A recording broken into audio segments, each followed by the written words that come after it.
Good afternoon, everyone. Welcome to the lecture on environment protection. The concept of environment protection had never been new to the Chinese people. Concepts of harmony between man and nature and not to drain the pond to catch the fish has always been part of the fine traditional Chinese culture. And today, they are as appealing as ever. Environment protection is the basic state policy of China. The Chinese government makes it clear that we cannot repeat the old way of pollution first, treatment afterwards, and that we must be responsible for our future generations and the international community. We're now actively implementing a scientific outlook on development that puts people first and promotes comprehensive, coordinated, and sustainable development. We will grow the economy and at the same time protect the environment to safeguard the fundamental and long-term interests of the people.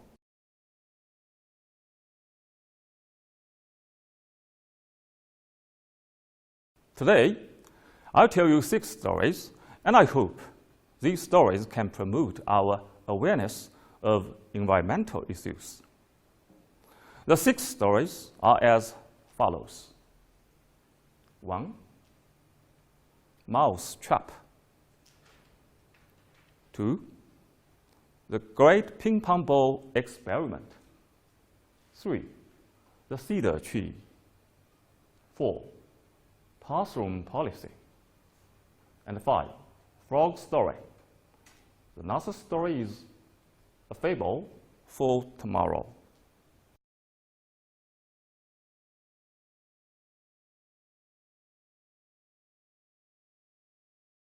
Let's begin with the story, The Mouse Trap. A mouse looks through the crack in the wall to see the farmer and his wife open a package. What food might this contain? To his surprise, he discovered it was a mouse trap.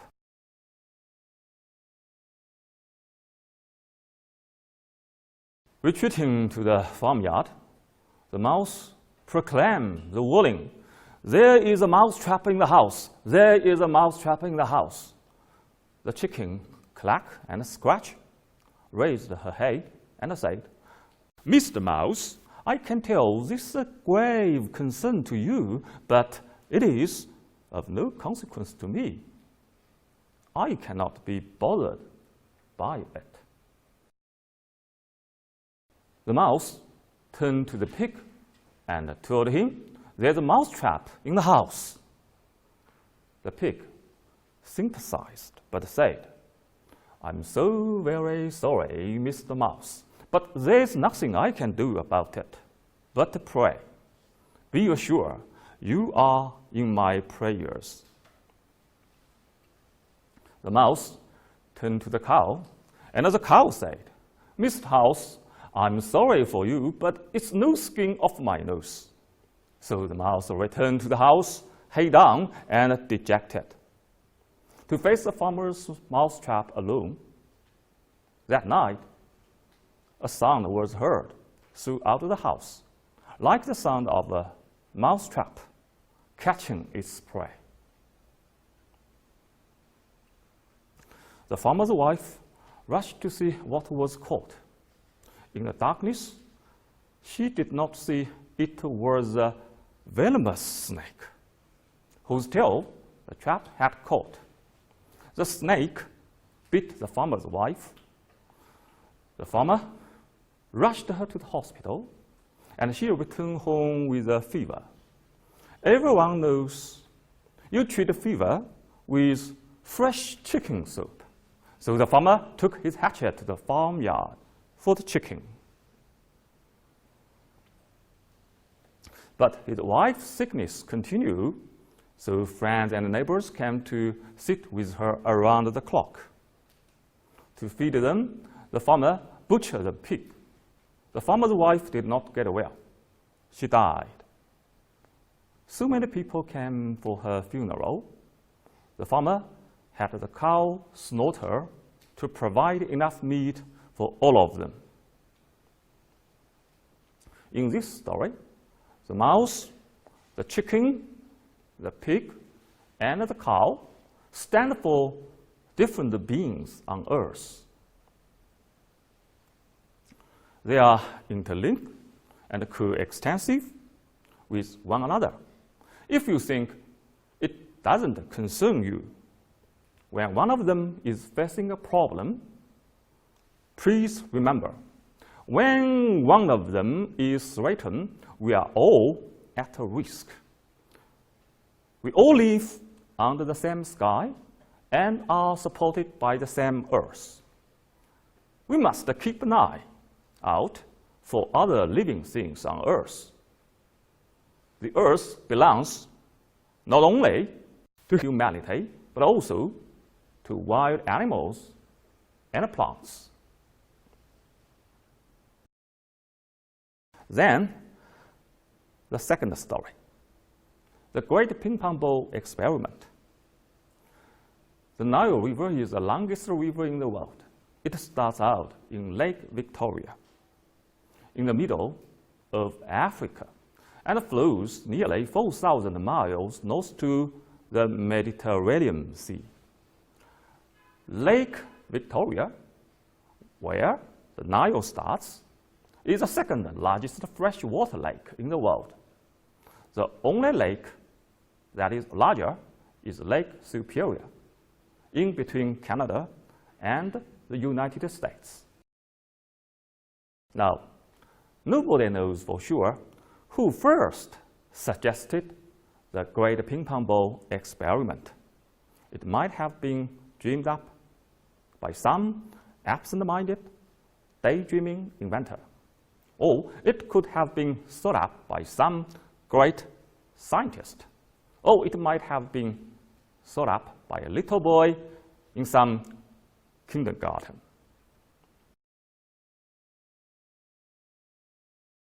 But the important thing is somebody thought of it.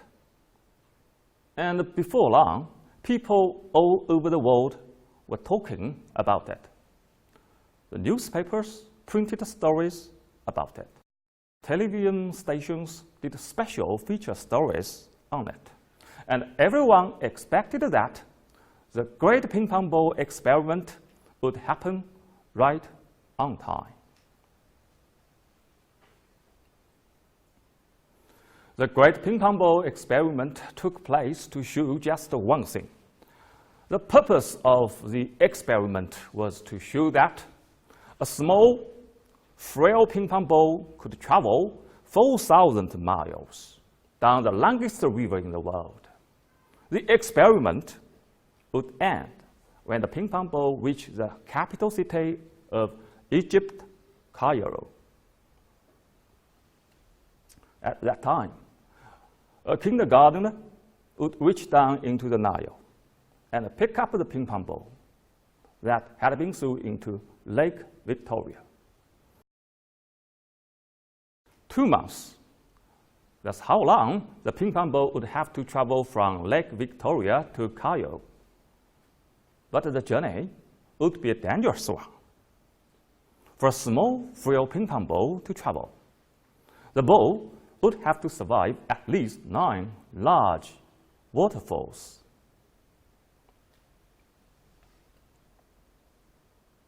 It would have to survive being thrown against the rocks and the boulders. It would have to survive getting stuck in the weeds and the reeds by the side of the river. And most importantly, it would have to survive getting swallowed by any hungry fish along the way.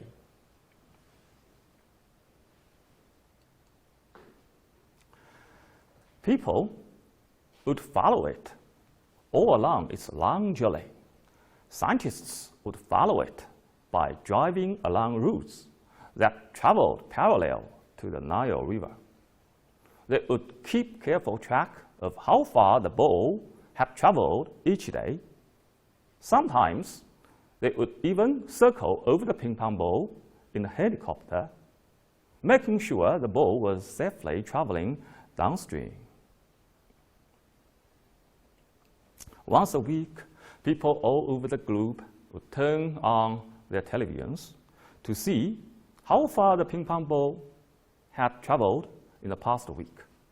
The television studios would have a large map of Africa on the wall, with an arrow pointing to where the ping pong ball was on that particular day.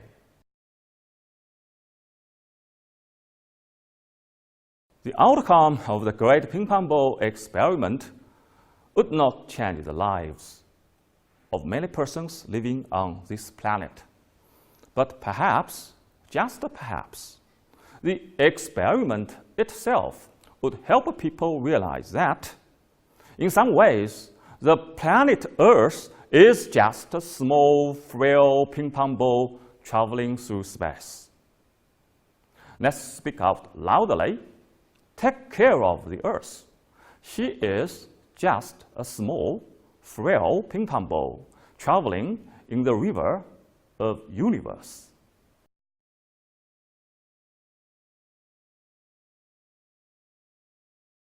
The third story is Cedar Tree. In the beautiful park, the cedar tree stood tall and proud. Alongside him stood the orange tree, the lemon tree, and the rather elegant apple tree that had such pretty, sweet-scented blossom, which in the due season gave forth a succulent fruit.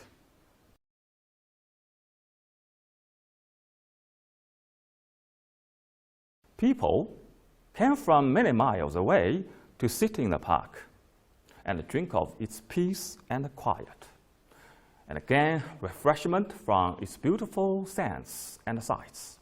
They used to wander amongst the trees, admiring the variety of new blossoms in spring, the heavily laden branches in summer, and in the early autumn would eat of the fruits given forth. On hot, windless days, it was to the cedar tree they went to shelter under its widespread cooling branches.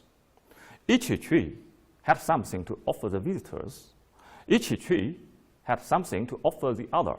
The cedar tree listened to the people saying how beautiful he was and how wonderful it was to be able to stand there and give them shade. And he spread his branches even further out and stood up even more proudly, basking their adulation. Over time, he began to resent the people looking at the other trees around him. For was not he the best? His vanity grew, and he made himself stronger by taking only for himself the nourishment in the soil that was there for all the trees. In his vanity, he became greedy. He showered the other trees with his needles and beat his branches against them, until, worn down and weakened by the lack of goodness left in the soil, they withered and died, eventually to be cut down. The cedar, praying in his solitude, and laughed, knowing that everybody would now only look at him and come to him for shade. They would all admire him and see how very strong and beautiful he was. Gradually, however, people stopped coming. There was no variety left in this once beautiful park, no mingling of scents, and no sight of the many-hued blossoms. There was only the old cedar tree, and he really was beginning to look rather ugly, wasn't he? He seemed overlarge now, standing there, without the other trees to distract the eye, almost out of place. One night, there came a mighty storm. So great was the storm that the cedar swayed and bent. He knew now he had needed the support and the protection of the other trees around him, and that alone he had not been able to stand the attack of the storms. Finally, in a massive rush of wind, the cedar, slowly at first and then with awful speed, crashed to the ground. In this story, the cedar tree stands for human beings, and other trees stand for other living things on earth. When they could exist in perfect harmony, there is strength in unity, and bonding in togetherness and mutual help. The earth is made up of individuals, including human beings, animals, plants, mountains, and rivers. As far as environmental protection is concerned, no one of those individuals is more important. No should try to stand taller than the others. We stand with others, or we fall without others.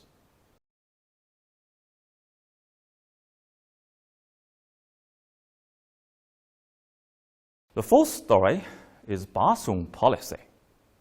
The story is about 4 college students: Edward, Charlie, Andrew, and John. And they were not going to live in a dorm. They figured that they were smart, mature fellows. And so they arranged to rent a house.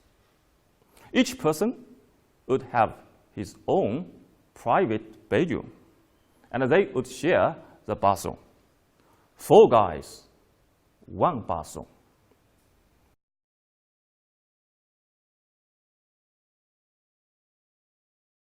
But let me tell you about Edward. Nobody wanted to use the bathroom after Edward, because something would be finished, gone, used up. No toilet paper, no soap. Edward somehow seemed always to be the last person to use these things. It reduced the value of the bathroom for the rest of the roommates, yet they got no compensation. Edward was a taker. That felt unfair. How about Charlie? Well, he had a problem too: shaving. It was always a disappointment to see Charlie walk into the bathroom, because by the time he was done, you would find shaving cream on the mirror, on the sink, on the floor, lots of shaving cream all over the place. And if it doesn't get cleaned up, it looks bad and it becomes unsanitary.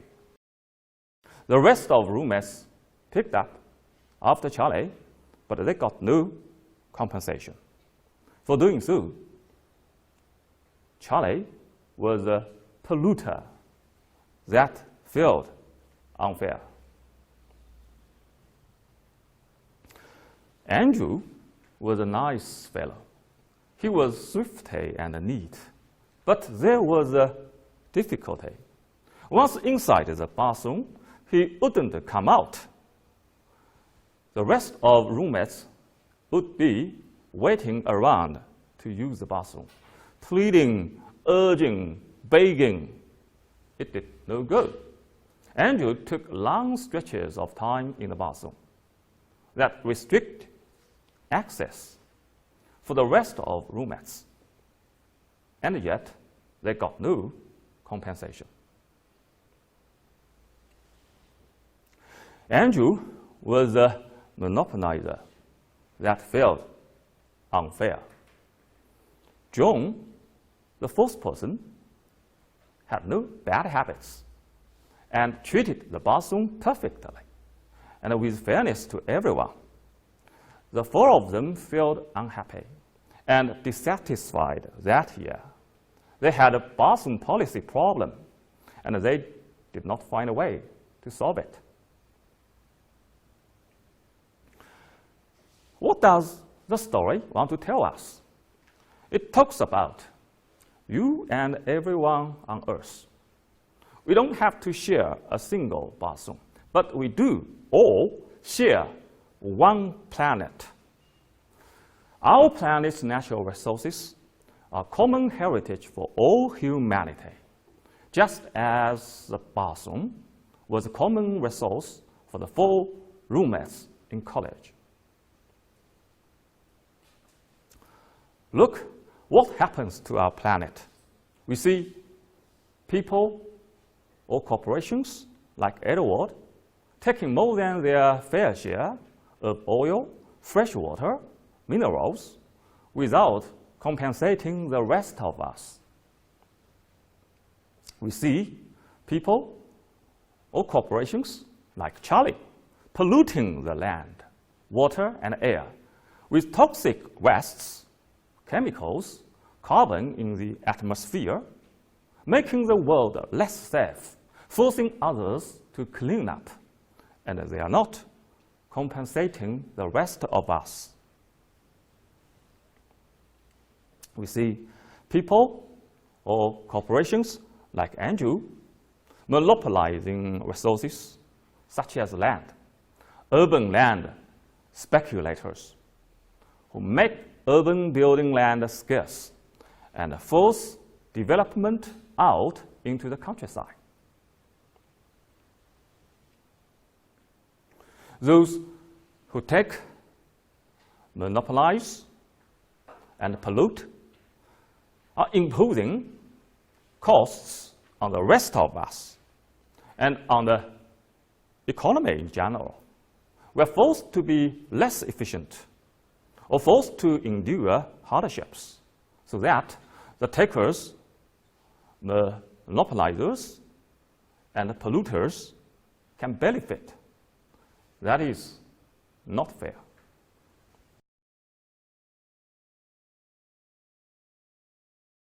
Is there a solution? Of course, there is.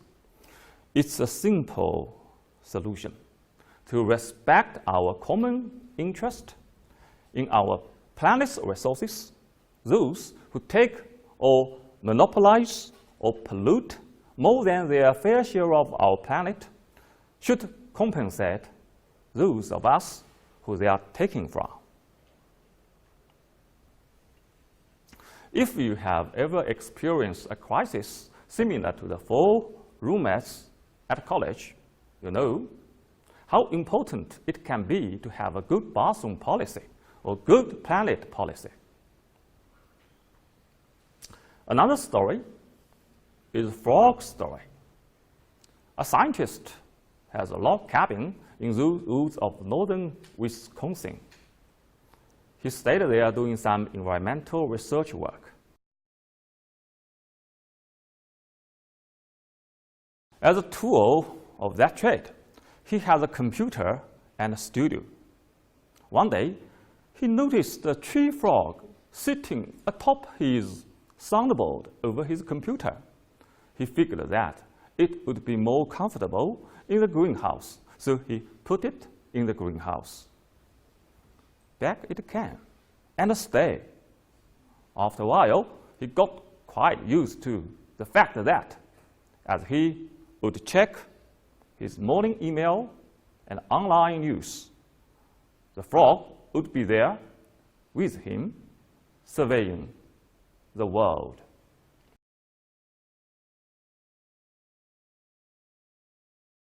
Then, one day, as it was climbing around, looking like a small green human, the scientist started to wonder about it. When he was working his studio and his computer was humming along, the tree frog went across his view. It stopped and turned around and just sat there looking at the scientist. Well, the scientist sat back and looked at it. For 5 months now, the tree frog had been riding there with him, and he was suddenly overtaken by an urge to know why it was there and not in the greenhouse, where he figured it would live a happier frog life. Why are you here? He found himself asking it. As he looked at it, he heard a tune. The tune sounded very nearly like the same one as his computer. In that tune, the scientist could hear the tree frog say to him, "Because I want you to understand." Oh, that was weird. Understand what? His mind jumped in. Then, after a moment, he felt he understood why it was there. The frog simply wanted to hear other frogs and to communicate. Possibly, the tune of his computer sounded to the tree frog like other tree frogs. Interesting? I don't think so. It is said that the tree frogs are dying around the world because their skin is like a lung, turned inside out, more easily affected by pollution and global climate change. The tree frogs are dying first because of the sensitivity. We have reached the time when we must be the adults for the planet, for the sake of future generations of humans and for frogs. Because we are related, for the sake of our relatives, we must act now. There is no more time. Now, let's come to the last story, a fable for tomorrow. There was once a town in the heart of America where all life seemed to live in harmony with its surroundings. The town lay in the midst of a checkerboard of prosperous farms, with fields of grain and hillsides of orchards, where in spring white clouds of bloom drifted above the green fields. In autumn, oak and a maple and a birch set up a blaze of color that flame and flicker across backdrop of pines. Then foxes bark in the hills, and deer silently cross the fields, half hidden in the mists of the fall mornings.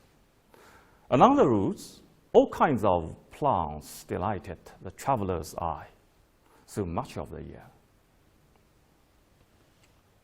Even in winter, the roadsides were places of beauty, where countless birds came to feed on the berries and on the seed heads of the dried weeds, rising above the snow. Some people came to fish the streams, which flow clear and cooled out of the hills and contained shady pools where trout lay. Then, some evil spell had settled on the community. Mysterious melodies swept the flocks of chickens. The cattle and sheep sickened and died. Everywhere was a shadow of death. The farmers spoke of much illness among their families. In the town, the doctors had become more and more puzzled by new kinds of sickness appearing among their patients.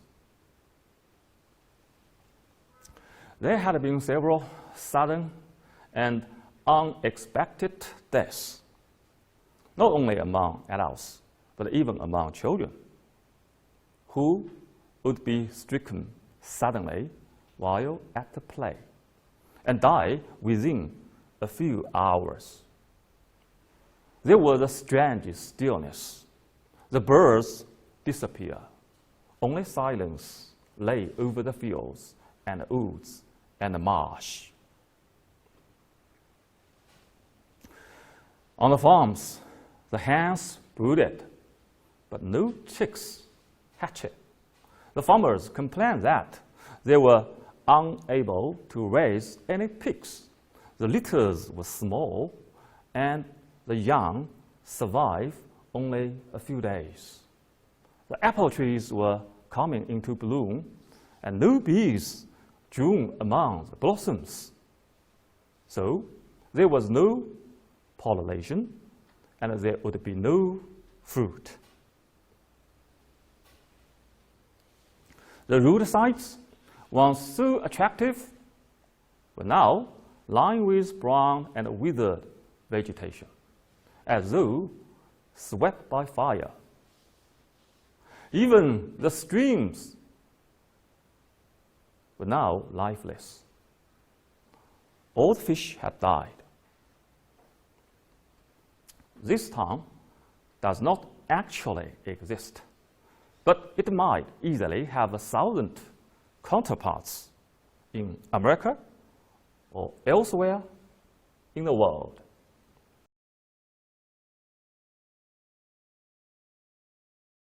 I know of no community that has experienced all the misfortunes the story describes.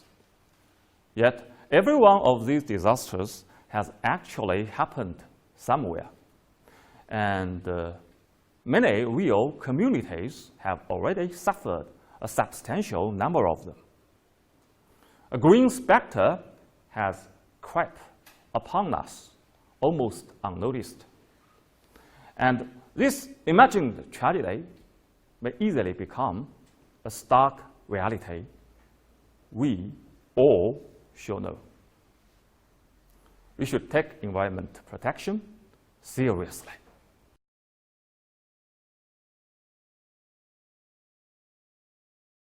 Given China's national conditions and development level, we will face many difficulties and pains on the way to environment protection.